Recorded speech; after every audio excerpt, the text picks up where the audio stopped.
And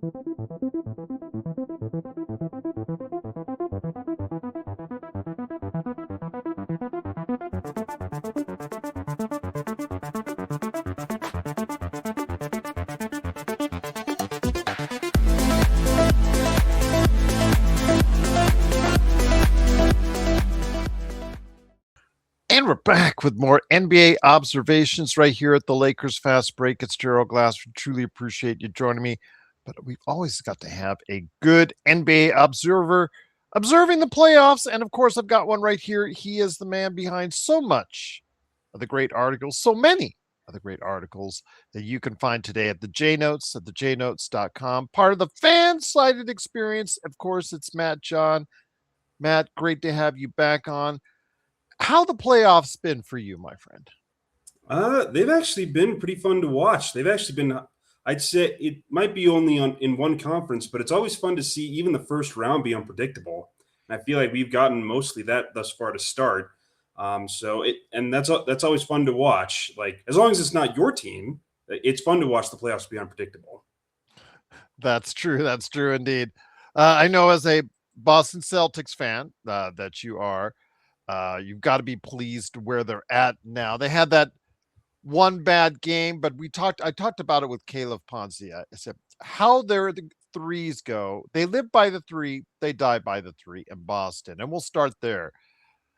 It just seems like Philadelphia does not make any concerted effort to get the Celtics off the 3-point line. I understand the Celtics are really good at trying to find the shooters along the 3-point line, but it seems like Philadelphia is just not letting him, or just letting him shoot threes at will and not getting him off that 3-point line to shoot more mid-range shots, what have you, just trying to change things up. Your thoughts on the Philadelphia-Boston series? It looks like Boston's going to be able to take it here in the next game because the series is heading back to Boston. Your thoughts, my friend, on this series so far? Again, it looks like, though, of the East teams that are out there, Boston is still being thought of as the beast of the East.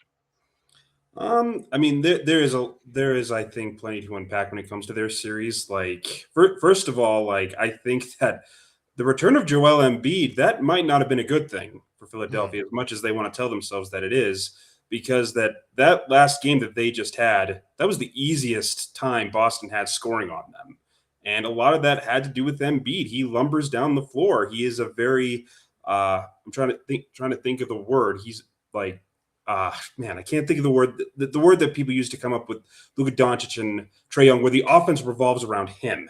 Like, I'm failing to think of the word right now, but I'm sure maybe I will think of it. But point being is that, like, Embiid just changes up the formula, and just not in a good way. Like, he kind of stunk in that first half, even with all the free throws he got. And even when he started getting going in the second half, the Celtics defense was like, yeah, we're just going to keep going right at you, and you can't stop us.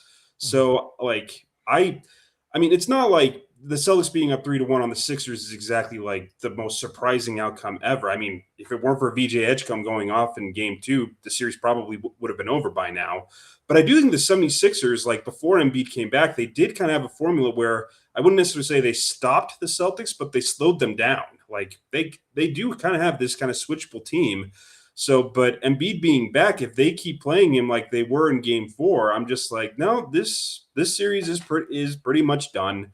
And it is kind of funny to me that, like, the Celtics, they built that huge lead, even though neither of the Jays were playing that well. And that even when the 76ers actually started to get it together, so did the Jays. So it didn't even really matter in the end.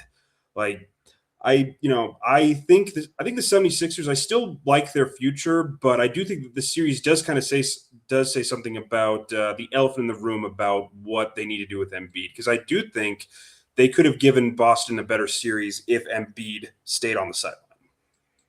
I'm not saying I disagree with you there because, again, he sucks up a lot of space. He sucks up a lot of room for them and sucks up a lot of shots for them, which is what he did.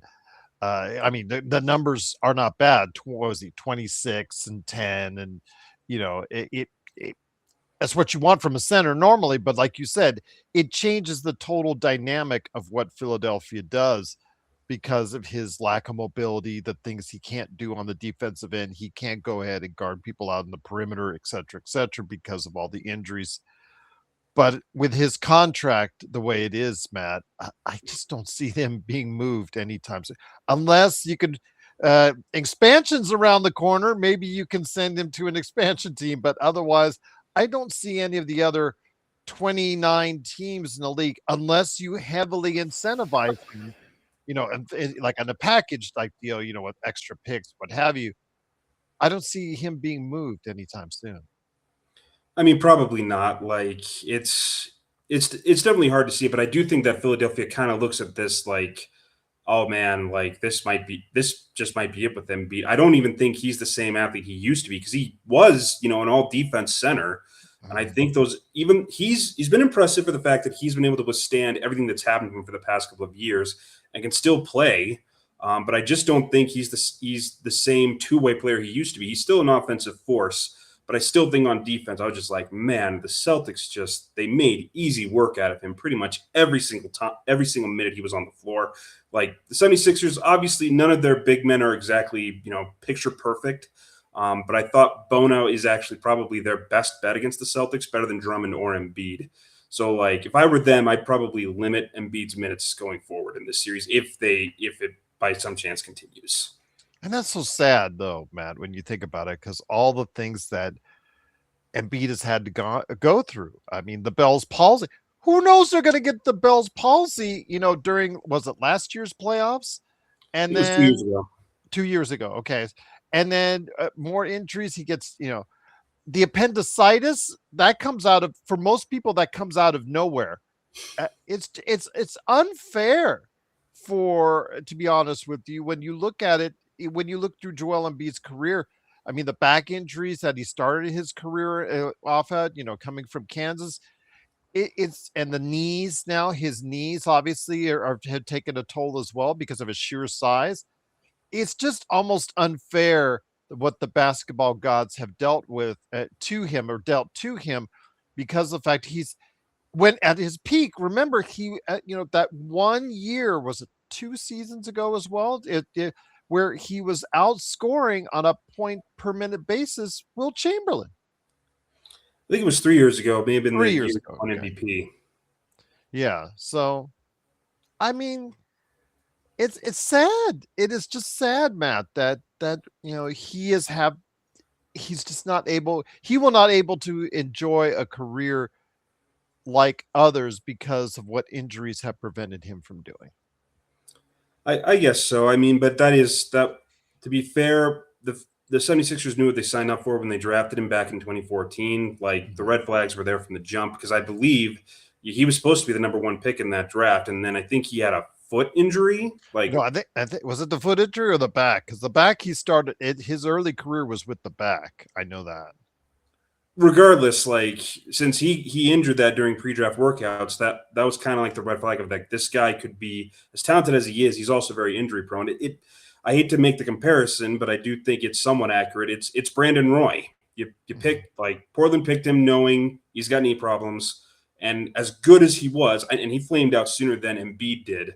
Like that's kind of the risk you live with. So like 76ers, I don't at the very least, even if they have to swallow Embiid's contract whole, I still like their future. I like Edgecombe. I even think, what's also impressed me, Paul George has actually been very good in this series. Like he's actually not getting enough credit.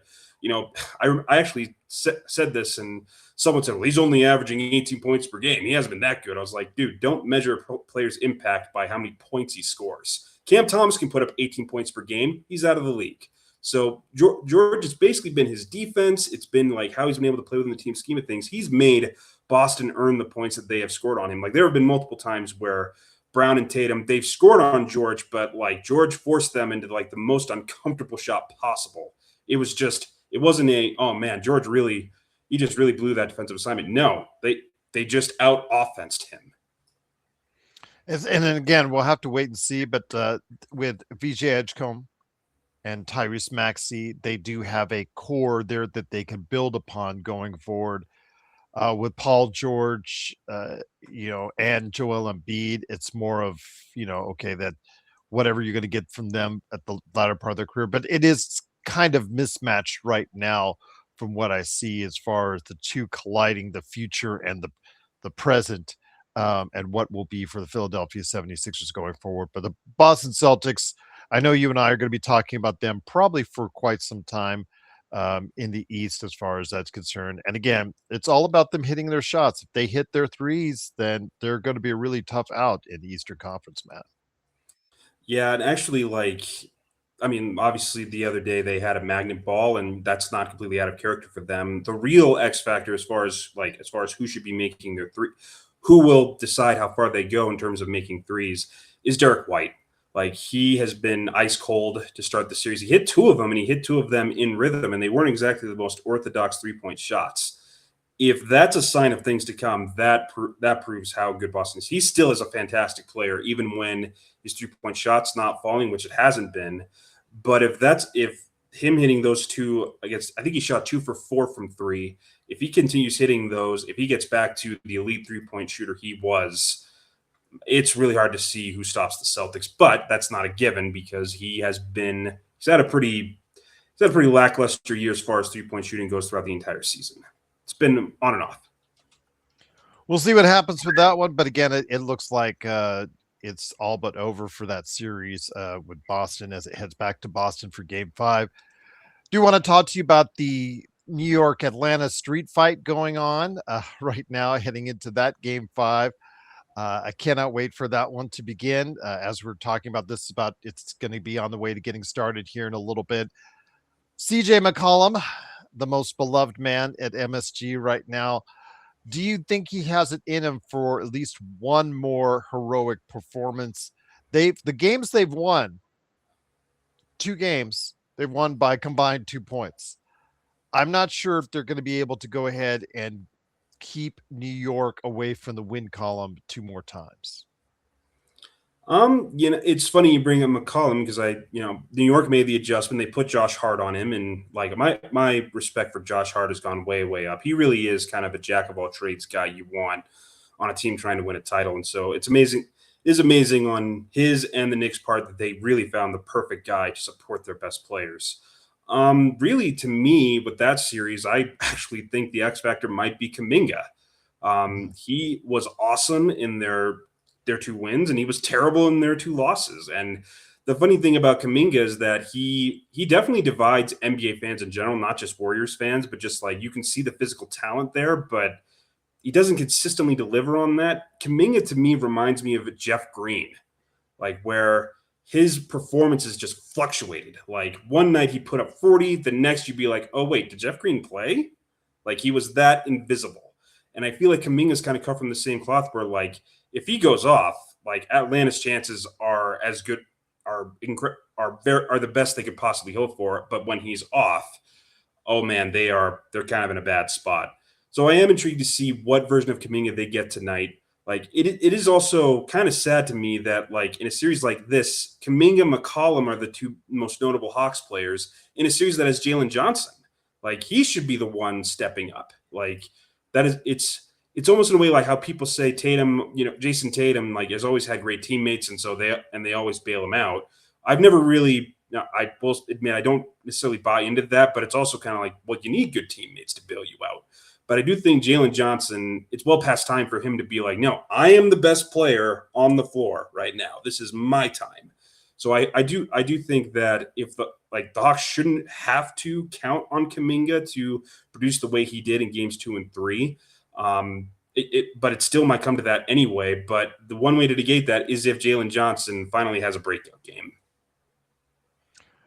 He's been close. I think he had 24, 10, and 8. Just he's starting to really get into it. I know that he struggled to start off the series, but we'll wait and see. But like you said, Jalen Johnson for Atlanta to win that series, as much as CJ McCollum is going to give you at 35 years old, it has to be what Jalen Johnson does. This is supposed to be his team, Matt, and he has to take that next step up for Atlanta to go ahead and win this series. And for what it's worth, I mean, you can't really complain about McCollum because like he was just a midseason trade acquisition, and he is known for getting buckets. but he really is kind of like he's the reason why the Hawks half court offense is actually decent, because I do think that they would have problems if it weren't for him. The fact that the Knicks have to put Josh Hart, arguably their best defender, that's debatable, but a very good defender on him just to shut off the Hawks' water speaks volumes about McCollum's impact. So I mean, I honestly couldn't say like who could win, because again, I think Kuminga really is like the most enigmatic player in this series. If he goes off, I think the Hawks win. If he doesn't, I think the Knicks take it. And also, before we go on this, as we talked about, or at least I talked about with Caleb Ponce, is the fact that Cat has done, especially in the last game where he got a triple double. Either he's the love of New York, the toast of New York, or the spurn of New York, because they just spurn him at the drop of a hat. I understand. I get his defensive effort is just not there. It's just not there on a consistent basis, and I understand and I get that. But the things he does offensively, he sometimes gets lost in their offense and forgotten about for minutes at a time, which is kind of frustrating. And I understand Brunson is a heavily reliant player on the ISO, things of that nature. And I understand that the bread needs to be buttered at other places, but Cad has so much of a skill set that I think that sometimes Knicks fans and Knicks players forget just how good he can still be. Yeah, Towns, it's almost Kuminga-esque, except he's better than Kuminga, obviously. But he is definitely one of those players where, like, if he's not being reckless, he really is like just a massive game changer. Like he does show at times. This is why New York traded for him. Why they said, "Yep, we're willing to break up the Villanova gang just to get a talented center like him in here." And there are other times where you realize, yeah, and that's why he didn't really cost that much for the Knicks to get him. And I'm trying to remember, did the Knicks give up any picks in that deal, or was it just Towns for Randall and DiVincenzo? I think there was a pick involved. I'll look that up while you're going ahead. So yeah, like that's it. Carl Anthony Towns, like he's definitely one of those. He can be a matchup problem, but like he's kind of reckless with fouls. Like I do think he is better defensively than he used to be. I think that lone year where he had Rudy Gobert kind of covering for him kind of taught him how to kind of be more effective on that side of the ball. So I am intrigued. There's just so many factors in the series.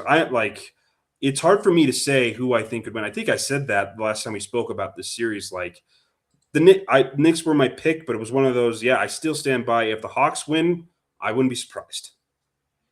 The Timberwolves received a future first round pick from the Knicks via the Pistons, just to let you know on that. So they did get a first round pick in that. It didn't say the year, but they did get a first round pick from that. The Minnesota Timberwolves did. So I still thought it was a fair trade. But well, Yes. again, DiVincenzo, his career is now in question. What happens going forward? But still, I thought at the time, I thought it was a fair trade for both teams. But we'll see what happens with that series. Again, a feisty Atlanta Hawks team going into MSG. We'll see what happens. We'll see if CJ McCollum gets vilified once again in New York. But there are other great series to talk about. Toronto and Cleveland. I can't figure this. I can't figure this one out. I can't figure this one out, Matt, because Cleveland looks like a team that Boston is going to have to reckon with after game 2. They go up to the Great White North and they don't take their basketball game with them when they go from the States to New York, because they looked absolutely awful. Absolutely. You cannot tell me where they looked good at. Nobody looked good on the Cleveland Cavaliers uniform in Canada. Now we go back to Cleveland. It's a best of 3.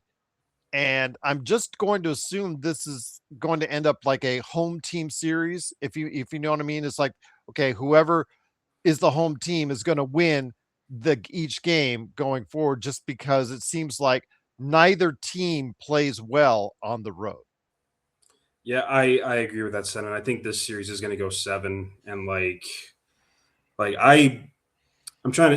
when we were talking about the series before they started, I said like this could be a series where Cavaliers win in 4. It could also be one that they win in 7, just because they have so many playoff droppers. Like people are giving Harden grief, and I'm not saying he doesn't deserve it, because he's definitely earned that reputation. Donovan Mitchell was also really bad the other day. Yes.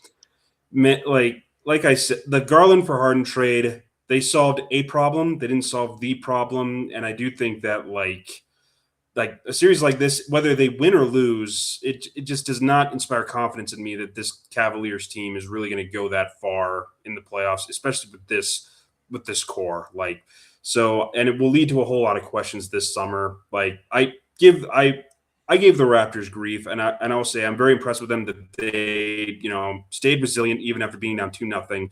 Still don't really feel like they proved me wrong in that sense that I don't really think they're that good. But I do think they proved, hey, you know what? We're not just a team that's happy to be here. We are here to fight.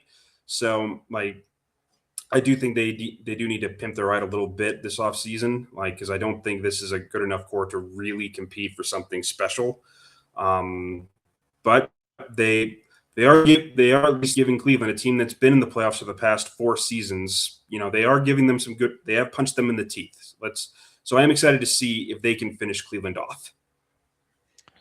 We'll see what happens there, my friend. But once again, it is Matt John from the J Notes. Please go ahead and check out what he's doing today at thejnotes.com. I also wanted to go ahead and mention the other playoff series in the East, and that one has. Let me see. I got that. I want to make sure I got everything out. So we talked about Philadelphia, Boston. We talked about Atlanta and New York. We talked about. I know we're missing one here. Now, Orlando, Detroit. Orlando, Detroit. That's right. That's right. And Orlando the most with the surprising series. Yes, the most surprising indeed because they have a 3-1 lead heading back to Detroit. It has looked ugly. It has looked very 90s basketball, but I love the fact I don't love the fact that they can't score these teams, but I do love the fact that they are battling hard. I think all these teams are playing hard. Even Knicks tried to play hard in game 4, but to no avail.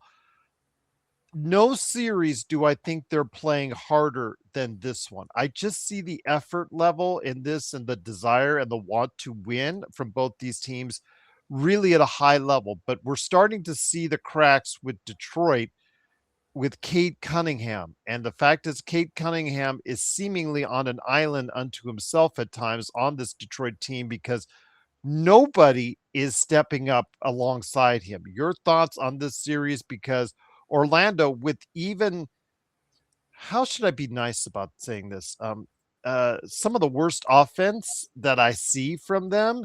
Jalen Suggs, I love his effort. I love his tenacity, but the guy couldn't hit the broadside of a barn, is what I said to Caliph yesterday. It's just amazing to see how bad that they're shooting, but they're still up 3-1 going back to Detroit. Yeah, Suggs, like I like him because he is cut from the same cloth as Marcus Smart, where it's like his shot selection's a little he's kind of insane. He's not really a good shooter, but the plays that he makes, it just makes a difference in the game that you don't even care because you'd rather have that more than anything else. So it's kind of, my hot take first of all from this series is that I do think this one's already kind of in the books. I do think Detroit's going to lose. But I don't think they should panic from this. It should be more of a, hey, we just need another secondary creator next to Cade, and we are golden. We already proved we are on the rise. Like, granted, being ousted in the first round as a 1 seed is obviously awful, but unlike say the Bucks when they got ousted as a 1 seed 3 years ago, I don't think the Pistons should panic when they get eliminated. It's definitely been a rock fight, and unfortunately, the one who's looked really bad from all this has been Duren. He's a complete non-factor. Like it's series like these that really do make a difference between you making like 60 million in the offseason and 120 million. Like it really does take one series. Like I remember when Jared Sullinger, when he was a Celtic, he looked like he was going to get a nice big contract in 2016. They played the Hawks. Horford and Millsap completely obliterate him, and he took a $5 million contract that summer. That series alone just changed the entire trajectory of his career after that. I don't think Duren's going to fall that hard, but I do think it's been kind of Sullinger-esque of like, oh boy, this series may have shaved a 0 off of his extension with Detroit. Well, it reminds me of last year with the Lakers and Minnesota. Minnesota packed the paint and took away something the Lakers really love to do, was throw the lob, which they still love to do to this day. Duren feasts off the lob. He does not have a divergent offensive game. He can't do turnarounds, can't do jumpers. He basically is in and close to the basket. That's what his bread and butter is. And they've schemed it beautifully in Orlando with the size and the length that they have, and they are packing in the paint and daring Detroit to shoot jumpers instead.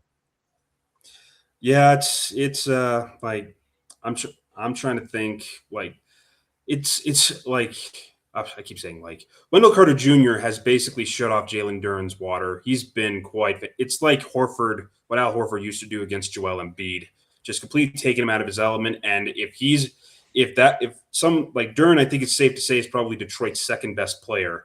So if you take him out, and dare Cade Cunningham to beat you by himself. Like Cade's a fantastic player, don't get me wrong, but obviously he can't do it himself, and this series has proved it.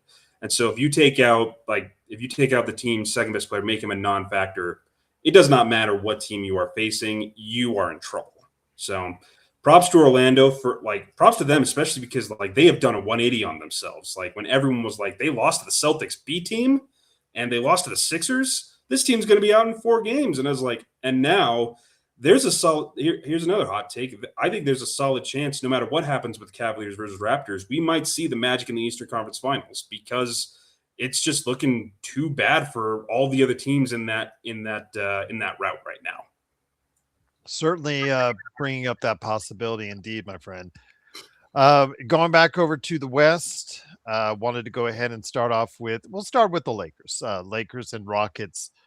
Lakers coming back Wednesday. They're getting 2 days off. Obviously, we have seen with the Lakers how much more effective with these 2 days off they have been as opposed to getting 1 day off instead. And with that comes the notion that if they don't win on Wednesday, they've got 1 day layoffs for the Friday, Sunday games coming up for game 6 and 7. So I think it is imperative that they win on Wednesday. And with the rumors now stronger and stronger, Shams Charania reported this morning that it is very likely that Austin Reeves will play. And it's still a possibility that Kevin Durant will not play. There's no better opportunity for the Lakers, especially knowing the fact that Oklahoma City is already waiting for you to play. It's it. I don't want to say this is a catch-22 for the Lakers because I'm like, you're up 3-1. Like, the more time you take, the better your chances are of getting Luka and Reeves back just in time for OKC. You're also kind of wasting LeBron James because even as amazing as he is, like how much can he really do at this point at 41 years old? He's been fantastic, but he's still 41. So like I am intrigued to see how the Lakers kind of play this. Like you always see waiting for you, and the last time the two of you played, it didn't go too well, did it? So it's I'm intrigued to see like what will happen because like in all fairness, like it and with all due respect, like the Lakers' miracle run at the end of Game 3 saved this from being 2-2 going back to LA. They I have no idea what to expect in Game 5 because the Rockets kind of showed a little bit of resilience, like despite no Durant, which they've been playing without. So I don't know what's going to go on because it does sound like Reeves is coming back, and if he does, then I think the Rockets without Durant, their goose is cooked. But they've fought valiantly without him, even if they are down 3-1, and the Lakers looking like they're about to get a lot healthier. Well, the Lakers bet on Amen Thompson in game 4 shooting. They gave him lots of space to create and do things. And they said, okay, go ahead, see what you can do. You're either going to beat us or not. And so far, 3 games, he hasn't beat them. Game 4, he did. Tari Eason, they bet on Tari Eason not shooting well. He did. Reed Shepard showed up in game 4, and he did. So they've just got to go back to what worked for them for the first 2 games, especially. And the fact is, make Reed Shepard pay for being on the floor defensively. Tari Eason, just limit him to not going off and not getting hot from deep. And then also as well, also focusing in on Ahmed Thompson just to make things just even a little bit uncomfortable for him because he's not a consistent shooter. If they go back to those things and play solid basketball on the defensive end, that gives them every bit of chance to finish it off in game five. So we'll definitely see what happens there. But yeah, I just think at this point in time, it is a must win for the Lakers just to even have any type of chance against Oklahoma City the next round. Yeah, and I would love to see the Lakers be at full strength going up against Oklahoma City. I wouldn't necessarily be confident in their chances, but No. Lakers already in these playoffs, they have basically pulled wins out of their butts, and that's thanks to the Marcus Smarts of this world. It's awesome to see his contributions going to something worthwhile again. Kind of miss that, but that's kind of what you hope for in the playoffs. You hope to have the Jalen Suggs, the Marcus Smarts in these playoffs, where even if they may not be hitting their shots, but they just make these ridiculous plays that no one else could even see, and it factors into how the series turn out the way they do. Absolutely, indeed. One of the other series I wanted to talk to you about was the Portland San Antonio series. Wembanyama's back. He's not happy about the concussion protocol. Well, if you're not happy about it, I'm going to take a different take on this, Matt. If you're not happy about it, it may be working. So if it prevented him from being in game three, as far as that's concerned, because it's so detailed.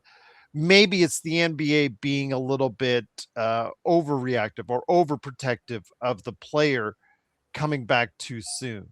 And maybe that's a good thing for his health long term. Maybe not. Maybe it's just the fact that okay, he had to go through too many hoops in order to do it, and it was unnecessary. So again, I'm not wasn't there, so I don't know. But they did get him back.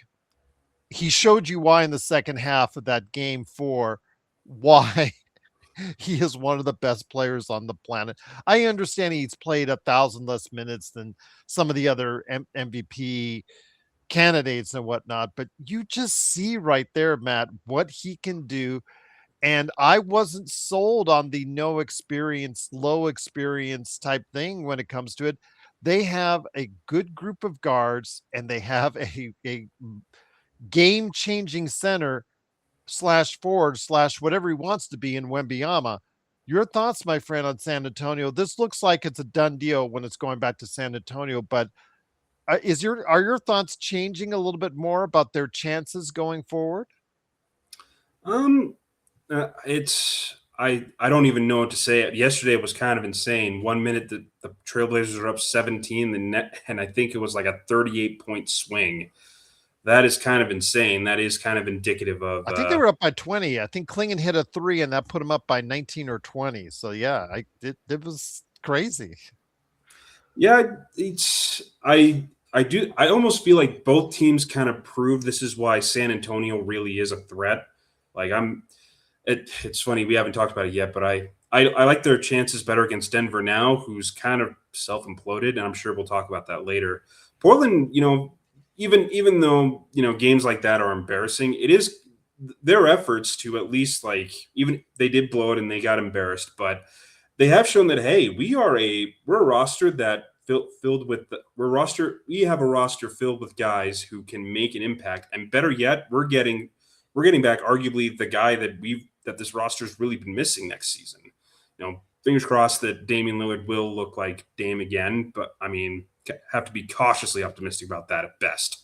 But I kind of like what both teams have done in this series. Portland has more, even if it is a gentleman's sweep, and I would bet that it will be, I do think Portland has kind of sent the message of no, we can compete next season. We are going to be really good. And San Antonio has also simultaneously sent the message of we might be inexperienced, but we are not to be taken lightly. All it takes is just one good quarter, and we may be down by 20. Next thing you know, we're up by 20. And so it goes to show Wembanyama is definitely living up to his hype, and more. But a player can live up to the hype, and his team may still stink. So it shows both ways that he really is the NBA's future. But the Spurs have a fantastically constructed team around him. Yeah, I agree. I mean, again, I still think if it doesn't work out for them this year, I still think they need to get along the forward slides. And I talked to this with Caleb that the forward positions is something they have to address in the offseason. But they may be just good enough to go through all the way now with what they have. Yeah, like I really am intrigued to see how some of these teams finish. Like Cleveland, if they get eliminated, oh boy, there's so many questions ahead of them. But San Antonio, like if you say they make it to the Western Conference Finals, do you really look at that and say, do we need to make any changes? There are certain playoff series with how they shake out. It tells the team, oh no, you're not close. And sometimes even if they don't get their way, they're like, you know what, this is the start of something beautiful. So like when the Celtics got torn limb from limb by the Cavaliers back in 2017, they were like, nope, our formula shows that we are not close. So we're gonna make some wholesale changes, and and it was the right changes, warts and all. So I do think the Spurs, like if they keep up on this pace, it'd be hard to see how they don't make the Western Conference Finals. And I think this is just they're just be like, you know what, it's smooth sailing from here. Want to go ahead and talk about the other still alive, I guess, series that's out there, and that's going to be what we talked about, what you mentioned just a little while ago, and Denver and Minnesota. Denver, all I'll say is this: it's been very emotional to say the least, and I still think Denver's going to win in seven, and it's because the fact that Minnesota has lost despite all the emotion, despite the fact that it is going back to Minnesota and it is going to be very amped. The Minnesota crowd is going to be there and they are going to get a lift from it. I still think Denver's going to happen in seven because you just can't lose Anthony Edwards. You just can't lose Dante DiVincenzo. You just can't lose that type of firepower at this point in the series and expect it to go on. I mean, the Lakers lost that kind of firepower, but they found a team in Houston that, in many ways, meets a lot of the things that they can do and still guard and still play against. That's how they found a way to be up 3-1 in that series. There's a difference here is that you started this series with DiVincenzo and Edwards, and you were still getting a fight from Denver at this point in time. And Denver has not played well for a great bit of the series. I mean, Murray and Jokic have been extremely disappointing to what they normally should do, my friend. But with all that said and done, I still think Denver is going to pull out in seven just because the fact that you cannot lose that kind of firepower halfway through the script. Denver to me is just expect the unexpected at this point. They were my title pick, and then they were kind of not doing well enough for me to take that back. And then they started playing well again, and they were my title pick again. And then even in the game where the Timberwolves lost Edwards and DiVincenzo, they still lose and they're down 3-1. I have no idea what to anticipate from Denver at this point. I mean, Minnesota's injuries basically are handing them this series, and yet somehow they're down 3-2. So I mean, I have no idea what to expect. Like Rudy Gobert has been awesome in this series, and that makes me so happy for him because I feel like he's gotten so much unnecessary flack, like because of his reputation. Like I'm glad to see that he's finally making his imprint over the last 2 or 3 years, being like, no, no, no, you want to win a championship, I will hold up my end of the bargain if you are trying to win a title. So I absolutely buy into Denver has the talent just from a mere health perspective with what Minnesota has lost. You'd think, yeah, Denver's got this in the bag, but Denver has they've been so enigmatic throughout the start of this playoffs that I can't even confidently say that even though they would be my pick, I'd be like, oh yeah, no question they're beating Minnesota. Like it's just been too topsy turvy for me to buy into them anymore. Couldn't agree with you more, my friend. So with that, though, we will see what happens. But yeah, you feel bad for Minnesota because within a span of 20 minutes, they lost. They lost, I think, every chance to win this series outright, my friend. It's possible. Like, I mean, if Dusunmu puts up another performance like that, and I think it's possible he could, then they're back in. It is a shame because they have been underratedly their roster construction has been kind of under the radar excellent. Getting Dusunmu was brilliant. They didn't try to double down on Conley even though he was declining. Like Bones Highland has been pretty awesome for them, all things considered. Like I like teams like that that kind of build themselves the right way. So I do think the Nuggets probably will win, and it's just a shame because they win only because circumstances made it so. And last but not least is the Oklahoma City Thunder moving on from Phoenix. This was not unexpected. It was a sweep. And they showed in game four that they don't have to bog it down and throw a defensive juggernaut like they're well known for. They can outscore you if the situation calls for. And even without Jalen Williams, they scored 131 points, Matt. And it just seemed like Phoenix never made a concerted effort to double or consistently or to try and use ball denial against SGA. They let SGA go one on one with Dylan Brooks or Booker or Green or what have you continuously, and it just let him get to his spots and let him get to where he could get fouled or where he could make his shots clean. It just seems like they didn't have a plan for SGA. And I understand that's easier said than done. He's the one of the greatest players on the planet, MVP most likely 2 years in a row. I get that, I understand that. But when it comes right down to it, Matt, it just seems like OKC has just so much skill, so much talent that I don't know if any team outside of San Antonio, maybe Boston, if they're shooting lights out. I don't even know if Denver you can call in that conversation more if it's going to give them any type of challenge going forward. Denver's too unpredictable, as I said. Um, it's I mean this wasn't a shock at all that I do think this is one of those series where just the talent disparity it's just too large. Like, but I like what Phoenix I loved what Phoenix did this season. They were so helpless to start, and they proved that it actually might not they might not be in so much trouble after all, even though they don't have any draft assets and are paying Bradley Beal $20 million for the next 4 years after this. Um, but OKC, like that, this is what reigning champions do. They take care of the eighth seeded teams, and like Phoenix did give them a few. They I won't say that they necessarily like put fear into them, but they didn't fold when it looked like OKC was pulling away multiple times in this series. Like I do think like the Thunder, all due respect, I do think they will be back in the conference finals. I am intrigued to see how Thunder versus Spurs plays out. Um, Funny enough, Boston played Oklahoma City actually pretty tight both times they played, and I believe the Celtics beat the Thunder in one of those games. And it's because the year prior, like when I look back, the Thunder were very clearly the better team than the Celtics. And this year, because Boston kind of went younger, went more athletic, they actually did they gave Oklahoma City some problems.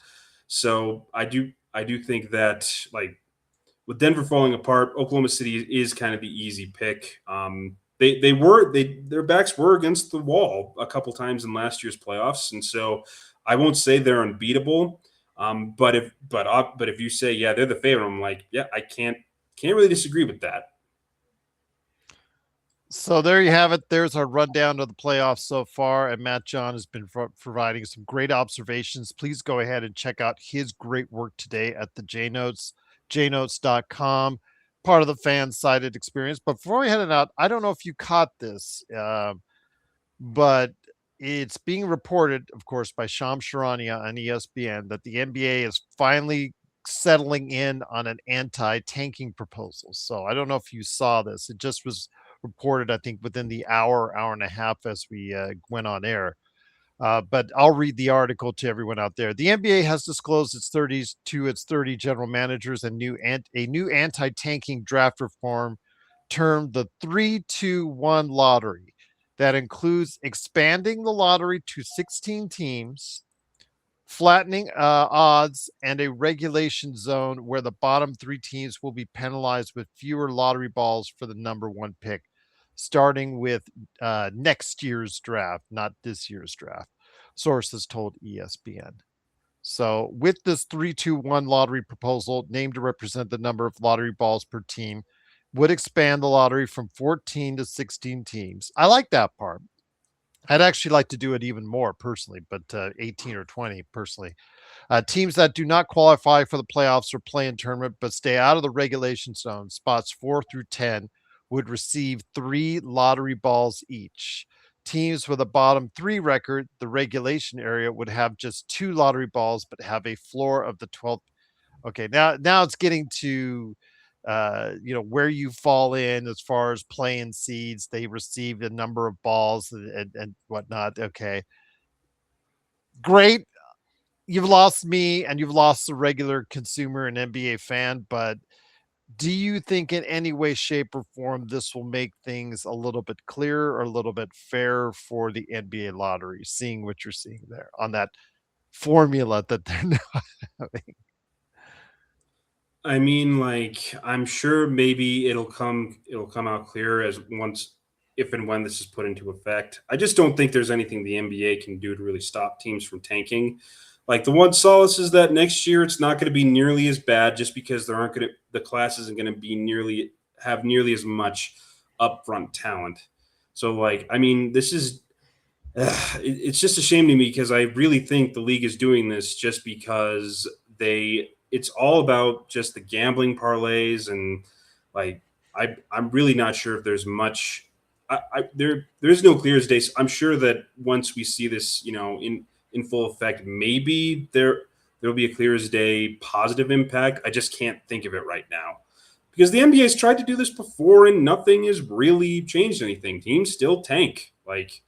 And I do think that them trying to resolve this, like tanking is basically a small market team's best chance of getting a franchise talent. Utah hasn't depended on that typically because they've been able to find steals in later on down the line in the lottery. But at the same time, some of their best players have been lottery picks. They're like the Darren Williams of the world, so to speak. So I really don't know what to make of this. And again, I stand by my. This is not rooted in the sanctity of the game. This is rooted in we don't want to affect our gambling partnership, which makes me mad. Yeah, I know. And as someone who on my other channel just was told that I have to now sponsor I'm happy for them because it means money for them on my other channel, the Yeah. channel that I don't own. I own this channel, but I don't. The other channel that I'm on, Lakers Latest, that I don't own. That's the Fan Arc Network, and I'm not going to tell them not to take these contracts or anything like that because I do want to support them. And Kalshi is the company that they're going with, and I understand with the fan duels, the cow sheets, and the other one, they dictate a lot what's going on just because the sheer number of betting that they do, and I have to respect that, and I have to honor that, and I'll do what I can on that other channel. Now here, again, I've been actually congratulated by people that I don't pitch uh, gambling sites on here, so I when they've tried to offer me, it's all contingent. Just to be honest, to be out front with everybody out there, they always get you on. Well, if somebody signs up, or if somebody makes a bet, or somebody does, you know what? For any sponsor now at this point, if you're interested with the Lakers fast break, pay me up front. Just give me a flat fee. I'll do what I can for you, and I'll do everything I can for you if that's the case. But don't yeah, this I don't like this all this other, if you get this happens. I don't like that. I'm done with that. I'm done with it because it just does not, the metrics never support it. But be that as it may, I understand how big betting is, Matt, and I understand that it's affecting the sports world in not always the best of ways. hmm Like so, it's one of those I'm not even sure if it matters if I think it's smart or stupid. I just when you know what the motive is behind it, and like that's the one aspect that you don't like. Like I'm just like NBA can do what it wants, but I feel like every change that they make, there always comes a negative consequence from it all. So giant whatever from me. And the funny thing is, the Jazz aren't even going to care because they're not tanking next year. So And the NCAA tournament is just moving up to 76. Why don't you just make it 100 and what 20? How many teams in the NCAA Division One? 120 some odd. Just why don't you just make it that? Because you're already making 76 teams now in the men's and women's national NCAA tournament basketball tour. The March Madness will be now March April Madness. Let's just go ahead and say it's crazy. And why? Oh, it's about the dollar. Indeed, but can't go wrong. Go where the money takes you. Before we in and out, Matt, please give everybody a heads up on what you're working on the jnotes.com.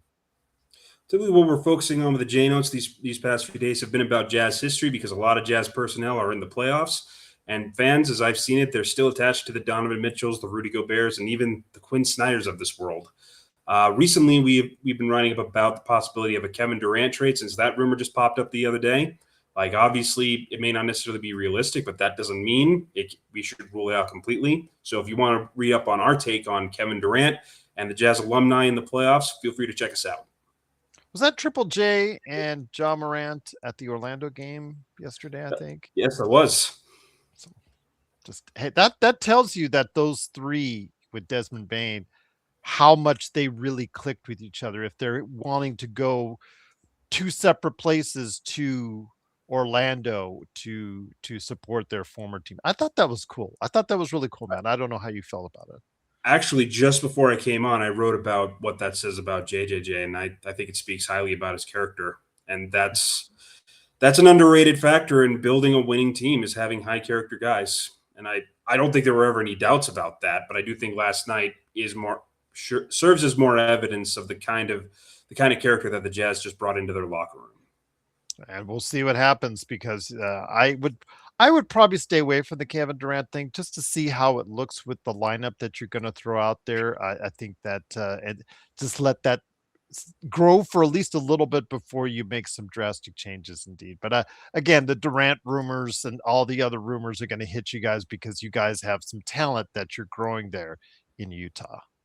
Yeah, primarily I just proposed a trade about Durant where they wouldn't have to trade any of their top 5 players. Like, I think if the Rockets plan to, there's no telling if the Rockets plan to trade him, but if they do, like, the Jazz could dangle the pick that they're going to get this year. Like, especially if they fall, that could be a very appealing pick to Houston. May not be so appealing to Utah. Like, and because they're under the cap, they can use a sign and trade of like Nurkic or Kevin Love to get him. Like, but it would make their payroll extremely expensive because they still have to pay Kessler, they still have to pay George, but they might just say, you know what, we'll bite the second apron bullet for 2 years, and then after that, we're done. So, but instead of that, you have a a young core, a young nucleus with experience sprinkled in a lot of good places that could be competing at a high level sooner rather than later for years to come in this place. So that's the thing. When do you go all in and bank on, a nucleus like that? Try to do it later, or try to do it sooner. And maybe Utah and the Angels, if they do it sooner, maybe they're trying to get ahead of it. I mean, the Jaren Jackson Jr. trade, like, that was definitely kind of like the shock of the decade. It was like, whoa, they got him?